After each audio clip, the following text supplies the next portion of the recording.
ফিলিস্তিন ইস্যুতে অনুশোচনায় ভুগছেন ইসরায়েলি সেনারা। ইসরায়েলি সামরিক বাহিনীর কর্মকর্তা ইয়োতাম ভিল্ক এর নিরস্ত্র এক ফিলিস্তিনি কিশোরকে হত্যার চিত্র মনে গেঁথে আছে। ভিল্ক বলছিলেন, গাজায় ইসরায়েল নিয়ন্ত্রিত বাফার জোনে কোনো অনুমোদনহীন ব্যক্তি প্রবেশ করলে তাকে গুলি করার নির্দেশনা দেওয়া হয়।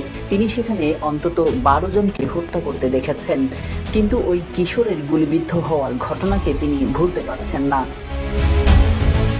এদিকে অ্যাসোসিয়েটেড প্রেসকে ইয়োতাম ভিল্ক বলেন, ওই কিশোর মারা যাওয়াটা ছিল একটি বৃহত্তর গল্পের অংশ। সেখানে থাকা ফিলিস্তিনিদের মানুষ হিসেবে না দেখার নীতির অংশ হিসেবে সে মারা গিয়েছিল। গাজায় 15 মাসের সংঘাতের বিরুদ্ধে কথা বলা এবং দায়িত্ব পালন করতে অস্বীকার করা ক্রমবর্ধমান ইসরায়েলি সেনাদের মধ্যে ভিল্ক একজন।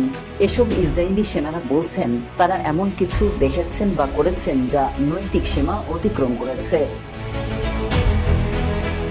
সম্প্রতি গাজায় ইসরায়েল ও হামাস একটি যুদ্ধবিরতি চুক্তিতে সম্মত হয়। অবশ্য আগে থেকে কিছু ইসরায়েলি সেনা যুদ্ধবন্ধের জন্য তৎপরতা শুরু করে। প্রায় 200 ইসরায়েলি সেনার সই করা এক চিঠিতে বলা হয়, সরকার যদি যুদ্ধবিরতিতে না পৌঁছায় তবে তারা লড়াই করা বন্ধ করে দেবেন। গাজায় যুদ্ধ অব্যাহত রাখতে অস্বীকৃতি জানানো 7 সেনা এপির সাথে কথা বলেছেন। তাদের বর্ণনায় উঠে এসেছে ধ্বংসযজ্ঞের নানা তথ্য এবং অনুশোচনা বোধ। ইসরায়েলি সেনা ইয়োতাম ভিল্ক বলেন, গত আগস্টে যেদিন ওই ফিলিস্তিনি কিশোরকে হত্যা করা হয় সেদিন ইসরায়েলি সেনারা তাকে থামতে বলে চিৎকার করে এবং তার পায়ে সতর্কতামূলক গুলি ছোড়ে, কিন্তু সে নড়াচড়া করতে থাকে। কয়েকজন সেনা এপিকে বলেছেন, গাজায় তারা যা দেখেছেন তা হজম করতে সময় লেগেছে। অন্যরা বলছিলেন, তারা এতটাই ক্ষুব্ধ হয়ে পড়েছিলেন যে প্রায় অবিলম্বে চাকরি ছেড়ে দেওয়ার সিদ্ধান্ত নেন।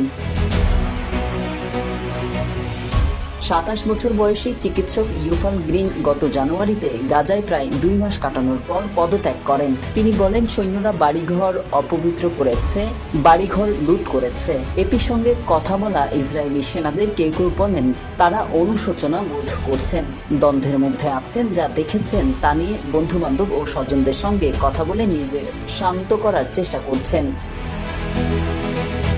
এদিকে ট্রমা থেরাপি বিশেষজ্ঞ টুলি ফ্লিন্ট বলেন, অনেক সেনা সদস্য তাদের নৈতিক জায়গায় আঘাত পেয়েছেন।